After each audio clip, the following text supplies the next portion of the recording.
आज गणेश मैं I think हम बात करेंगे on the word commitment. What is commitment as per you?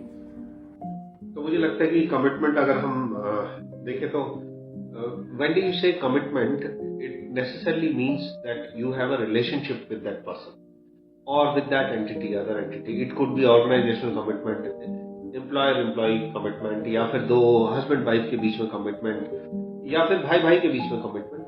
जब आप रिलेशनशिप को बिल्ड करते हैं तब जाकर के आपका कमिटमेंट उसके प्रति होता है. एंड अगर आप पुराने जितने भी रिलीजियस और हिस्टोरिक टेक्स्ट देख लेंगे, दे ग्लोरीफाई द कमिटमेंट. कि आदमी जो है वो अपनी कमिटमेंट की वजह से जाना जाता है. प्राण जाकर वचन न जाए. हाँ बिल्कुल, इस तरीके से ही होना चाहिए. और अगर आप देखें तो पूरी जो if you see the gist of it, अगर आप पूरे इंडियन रामायण और महाभारत को देखेंगे तो वहां पे सिर्फ एक चीज को ग्लोरीफाई किया गया है कि कमिटमेंट. मतलब अगर मेरी अपनी पत्नी के प्रति कमिटमेंट है तो मैं उसके लिए सारी जगह जाऊंगा, जंगलों में भटकूंगा. अगर मेरा अपने भाई के प्रति कमिटमेंट है तो मैं चाहे कुंभकर्ण क्यों ना हो, नोइंग वेरी वेल दैट मेरे भाई ने गलत किया, मैं उसके लिए लड़ूंगा. Same goes in Mahabharata. अगर मेरे I knowing very well that my father has done, still I will take that Bhishma pratigya, because मैं कमिट कर दूंगा कि होल लाइफ में कमिट करता हूँ. बट इसमें मुझे एक चीज जो सबसे इंटरेस्टिंग लगती है, उसमें अगर आप देखें तो अगर आप उसको गौर से देखें किसी भी रिलीजन को, रिलीजियस टेक्स्ट को, तो आपको ये देखना होगा कि जब आप रिलेशन में कमिटेड होते हैं तो आपकी कुछ ना कुछ एक्सपेक्टेशन होती है. आपकी मतलब हम अगर person A is committing to something B, not person B, may be thing B, तो वो एक्सपेक्टेशन ए की है या बी की है, कमिटी की है या कमिटी? मैं कहता हूँ कि अगर एक कमिट कर रहा है बी के लिए कुछ भी, तो उसकी कोई इन रिटर्न कोई एक्सपेक्टेशन होती है. कभी भी कोई भी कमिटमेंट मुझे नहीं लगता कि बिना एक्सपेक्टेशन के होती है. जब आप करते हैं किसी से कमिट तो आप इन रिटर्न करते हैं, और ऐसी कमिटमेंट्स जो बिना एक्सपेक्टेशन के आप की जाती हैं वो हमेशा पेनफुल रहती है.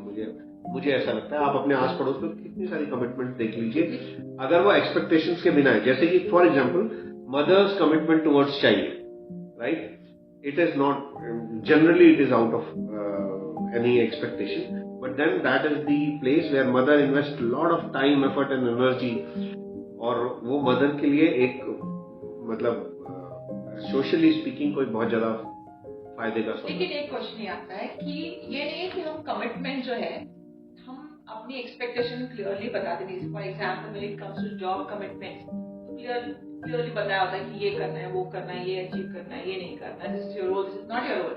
But when it comes to relationship, the non official commitments, और I would say the non formal commitments, don't you think कि वो वहां पे गड़बड़ हो जाती है? आपको नहीं लगता कि वहां पे क्योंकि हम हमारी जो एक्सपेक्टेशन है वो दूसरों को दिखाते समय. नहीं, मुझे ये लगता है कि इसमें जो है हाँ कमिटमेंट को एक और एंगल से भी समझा जा सकता है.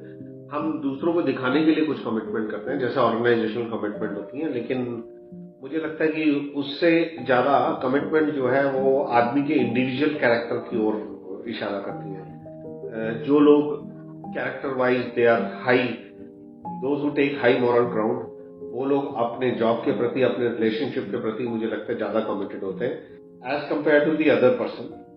बिकॉज फॉल्स कमिटमेंट करना on the pretence of something is what that leads to the breaking of relationship.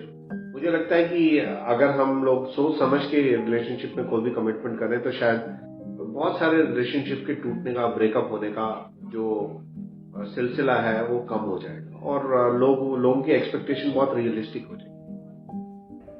हाँ, लेकिन मुझे कभी कभी लगता है कि कमिटमेंट जो है ये मिसयूज शब्द भी हो सकता है कई बार, क्योंकि किसी ने किसी को कमिट किया है, ठीक है, तो सामने वाला जो है वो एक्सपेक्टेशन बताता नहीं है, और आप भी एक्सपेक्टेशन शायद समझते नहीं हो, ठीक है. तो जस्ट कई बार मतलब जो ब्रेकअप्स होते हैं या जो न्यूज़ में चल रहा है व्हाटएवर सुसाइड केस, तो उसमें मुझे लगता है कि कमिटमेंट डिफाइन नहीं की थी किसी ने, और शायद ये ट्रेंड भी नहीं है ना, जो जस्ट बिकॉज हमने अपने माँ बाप को देखा है या हमने अपने टीचर्स को देखा है, किसी एम्प्लॉयर ने एम्प्लॉई को देखा है, कमिटमेंट्स बन गई कि ऐसा होगा. आज जिस प्रकार पास्ट में employee used to think that employer is God, उस प्रकार आजकल नहीं है. आजकल कमिटमेंट का डेफिनेशन चेंज हो गया है.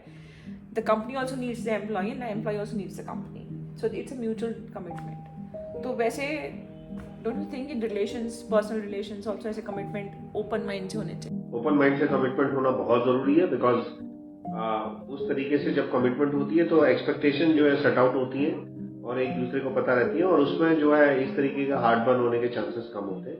तो this definitely is a very good thing. तो हम चाहते हैं हमारे श्रोताओं को बताने के लिए कि कमिटमेंट करें.